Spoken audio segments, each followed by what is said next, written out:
السلام عليكم ورحمة الله وبركاته. أهلا بكم وحلقة جديدة ونصايح الجولة 36 من فانتازي الدوري الإنجليزي.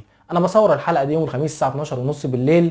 إن شاء الله هرفعها على اليوتيوب يوم الجمعة الصبح، بحيث إن أنت تيجي من صلاة الجمعة إن شاء الله تلاقي الحلقة موجودة على اليوتيوب. تعمل اشتراك في القناة وتفعل زرار الجرس على الكل عشان يوصلك حلقاتنا الجديدة أول بأول.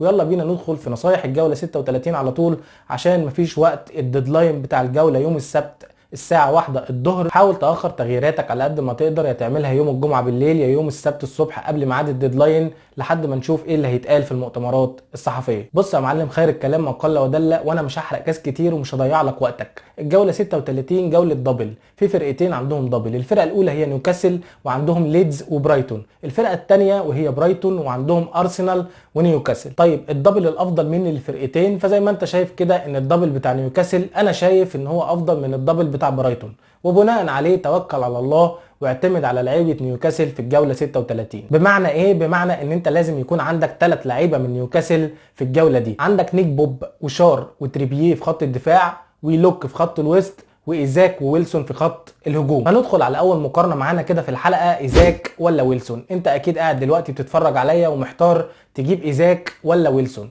بص يا سيدي، ويلسون لعب في اخر 6 جولات 318 دقيقه، وايزاك لعب في اخر 6 جولات 452 دقيقه. معنى كده ان ايزاك لعب دقايق اكتر من ويلسون.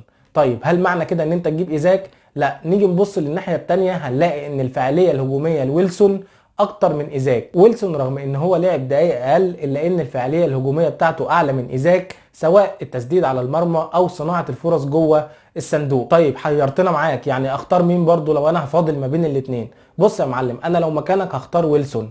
انا شايف ان ويلسون جايب فورمه في الفتره الاخيره اكتر من ايزاك، وسواء جبت ويلسون او جبت ايزاك اعتقد ان الاثنين هيدوك نقط في الجوله 36. فحسب فلوسك واستفتي قلبك، ولو هتسالني عن رايي انا فانا هفضل ويلسون على حساب ايزاك. طيب هتجيب ايزاك او ويلسون بدل مين؟ فانا شايف ان ناس كتير معاها واتكنز بقاله 3 جولات بلانك، فانا شايف ان تغييره واتكنز بايزاك او ويلسون تغييره منطقيه جدا.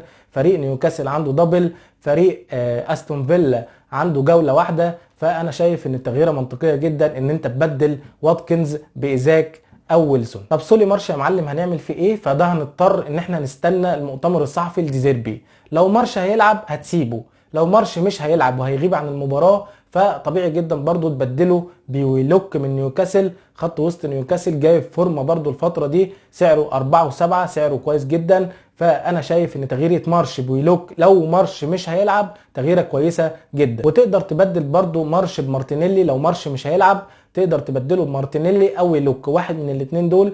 ويلوك طبعا له افضليه الدبل. بعد كده لو انت مش عايز تجيب ويلوك تقدر تجيب مارتينيلي.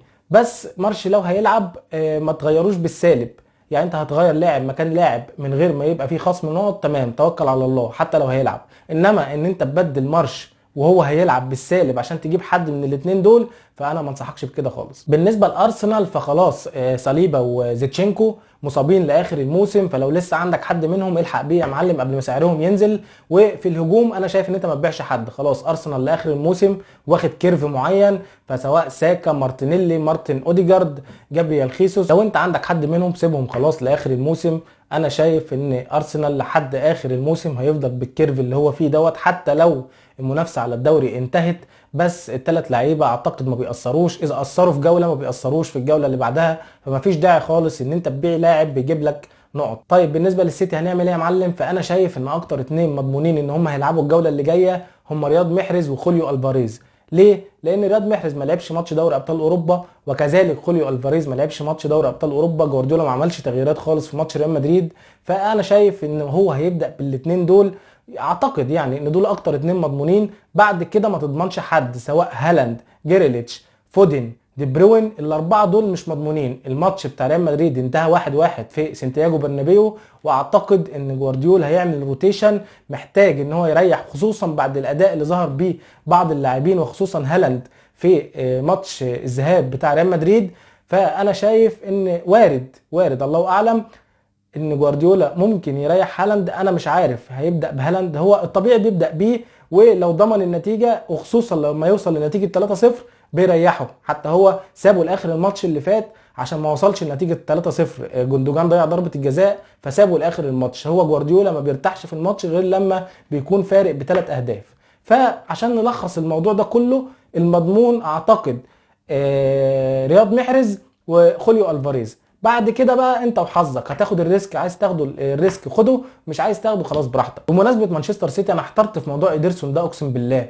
يعني الكره الوحيده اللي بتتشاط عليه في الماتش هي اللي بتيجي الجون وبتضيع الكلين شيت. الموضوع ده اتكرر 3 4 ماتشات في الموسم ده، حاجه تعصب جدا. يعني المشكله ان انت اول ما هتبيعه هتلاقيه عامل كلين شيت، بيصد ضربه جزاء، عامل الاسيست بتاع كل موسم، مفيش اي مشكله خالص. بس لما تبيعه طول ما هو معاك لا، هيضيع كلين شيت. اول ما هتبيعه هيعمل اللي انا بقول لك عليه ده. انا شايف كمان ان الجوله دي هيكون فيها اهداف كتير، وهيكون فيها ماتشات كتير مفتوحه، وفيها مهرجان اهداف. وخصوصا في الجولات الاخيره من الدوري الانجليزي دايما بتلاقي الاهداف بتزيد. وخصوصا الجوله دي فيها ماتشات، لا يعني ماتش نيوكاسل وليدز يونايتد، ماتش ارسنال وبرايتون، برايتون ونيوكاسل، برينتفورد وويست هام، استون فيلا وتوتنهام، ماتش ليفربول وليستر سيتي. دي كلها ماتشات متوقع ان يكون فيها اهداف كتيره. تصدق ان الجوله دي كمان ممكن تكون كويسه في الفري هيت؟ والله ممكن نعمل فري هيت لو انت معاك لسه الفري هيت ومقطع بطاقتك. والله فكره كويسه ان انت ممكن تعمل فيها الفري هيت.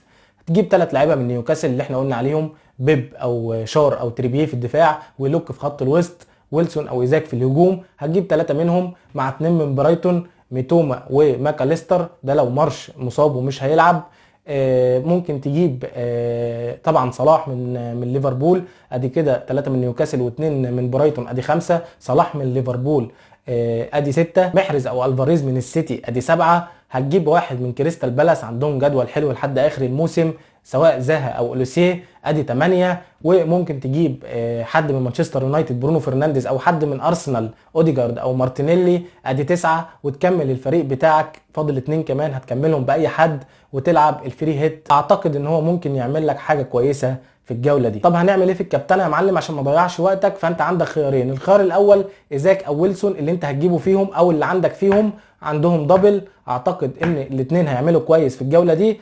او محمد صلاح الناحيه الثانيه ضد ليستر سيتي. ليستر سيتي عايز يقعد في الدوري، بيحارب على الهبوط، فاعتقد انه هيبدا هجومي على ليفربول، فهتتوفر المساحات لمحمد صلاح ضد ليستر سيتي. فدول الخيارين اللي قدامك، ايزاك او ويلسون او محمد صلاح. دي الخيارات المنطقيه. عايز تريسك على حد من دفاع نيوكاسل سواء تريبيه او شار، مفيش اي مشكله، بس انا ضد الموضوع دوت، ضد الريسك على اي حد من الدفاع في الجولات الاخيره من الدوري الانجليزي. بتبقى كلها ماتشات مفتوحه، فموضوع الكلين شيت بيبدا يقل تدريجيا لحد اخر الموسم. بس يا معلم انا كده خلصت، اتمنى اكون فدتك. ما تنساش تعمل اشتراك في القناه وتفعل زر الجرس على الكل عشان يوصلك حلقاتنا الجديده اول باول. ونشوفكم الحلقه الجايه ان شاء الله، والسلام عليكم ورحمه الله وبركاته.